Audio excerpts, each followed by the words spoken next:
ఆంధ్రప్రదేశ్ రాజకీయాల్లో మరో కీలక పరిణామం చోటు చేసుకోబోతోంది. మార్చిలోనే స్థానిక సంస్థల ఎన్నికలు నిర్వహించేందుకు సన్నాహాలు వేగంగా సాగుతున్నాయి. మార్చి 9 నాటికి ఓటర్ల జాబితా సిద్ధం చేయాలని రాష్ట్ర ఎన్నికల సంఘం ఆదేశాలు జారీ చేసింది. అయితే ఇప్పుడు అందరి దృష్టి ఒకే ప్రశ్నపై నిలిచింది. వైసీపీ ఈ ఎన్నికల్లో పోటీ చేస్తుందా లేక బహిష్కరిస్తుందా?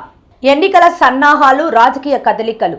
ఎన్నికలు నగారా మోగబోతుండటంతో అధికార కూటమి దూకుడుగా కనిపిస్తోంది. కానీ ప్రధాన ప్రతిపక్షం వైఎస్ఆర్ కాంగ్రెస్ పార్టీ మాత్రం ఇప్పటి వరకు ఎలాంటి చురుకుదనం చూపించలేదు. సాధారణంగా ఎన్నికల షెడ్యూల్ వస్తే అభ్యర్థుల ఎంపిక, కమిటీల నియామకం, క్షేత్రస్థాయి సమావేశాలు మొదలవుతాయి. కానీ వైసీపీలో అలాంటి సందడి ఎక్కడా కనిపించడం లేదు. దీంతో గతంలో పట్టభద్రుల ఎమ్మెల్సీ ఎన్నికలను బహిష్కరించినట్లే ఇప్పుడు అదే బాటలో నడుస్తారనే ప్రచారం ఊపందుకుంది. వైసీపీ మౌనం వ్యూహమా, వైఫల్యమా? 2024 అసెంబ్లీ ఎన్నికలలో ఎదురైన పరాజయం తర్వాత క్యాడర్ను తిరిగి సమీకరించడంలో పార్టీ కొంత వెనుకబడి ఉందనే అభిప్రాయం ఉంది. అధికార యంత్రాంగంపై నమ్మకం లేదని గతంలోనే ప్రకటించిన పార్టీ ప్రస్తుత పరిస్థితుల్లో పోటీకి దూరంగా ఉండటమే మేలని భావిస్తోందన్న సంకేతాలు వస్తున్నాయి. కానీ ఇది వ్యూహాత్మక మౌనమా లేక పార్టీ బలహీనత సంకేతమా అన్న ప్రశ్నలు రాజకీయ వర్గాల్లో వినిపిస్తున్నాయి. బహిష్కరణ వల్ల క్యాడర్లో ఆందోళన.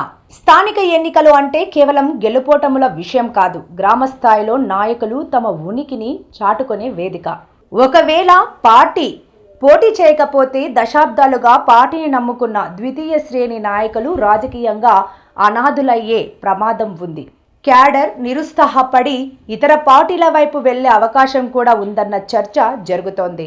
పోటీ చేయకపోవడం రాజకీయ మైనస్. రాజకీయాల్లో మైదానం వదిలి వెళ్లడం ఎప్పుడూ మంచి సంకేతం కాదు. ఎన్నికల్లో ఓడినా పోరాడమనే ముద్ర ఉంటే భవిష్యత్తుపై ఆశ ఉంటుంది. కానీ పోటీనే చేయకపోతే పార్టీ బలహీనపడిందనే ముద్ర పడే ప్రమాదం ఉంది. ఇది భవిష్యత్ అసెంబ్లీ ఎన్నికలపై కూడా ప్రభావం చూపే అవకాశం ఉంది. జగన్ నిర్ణయం ఏమిటి? ఇప్పటి వరకు వైసీపీ అధికారికంగా ఎలాంటి స్పష్టత ఇవ్వలేదు. ప్రచారాన్ని ఖండించి క్యాడర్లో ధైర్యం నింపాల్సిన అవసరం ఉందని పార్టీ శ్రేణులు భావిస్తున్నారు. ఎన్నికలను ఎదుర్కొని పోరాడటమే సరైన మార్గమా లేక బహిష్కరించి రాజకీయ సందేశం ఇవ్వాలా అన్నది త్వరలో స్పష్టమయ్యే అవకాశం ఉంది. మొత్తానికి ఈ స్థానిక ఎన్నికలు వైసీపీకి ఒక పెద్ద పరీక్షగా మారే అవకాశం ఉంది. పోటీ చేస్తే ఫలితం ఎలా ఉంటుంది? బహిష్కరిస్తే పార్టీ భవిష్యత్తుపై ఎలాంటి ప్రభావం పడుతుంది? మీ అభిప్రాయం ఏమిటి? కామెంట్స్లో చెప్పండి. వీడియో నచ్చితే లైక్ చేయండి. ఇలాంటి రాజకీయ విశ్లేషణల కోసం మా DAR ఫోకస్ ఛానల్ను సబ్స్క్రైబ్ చేయండి.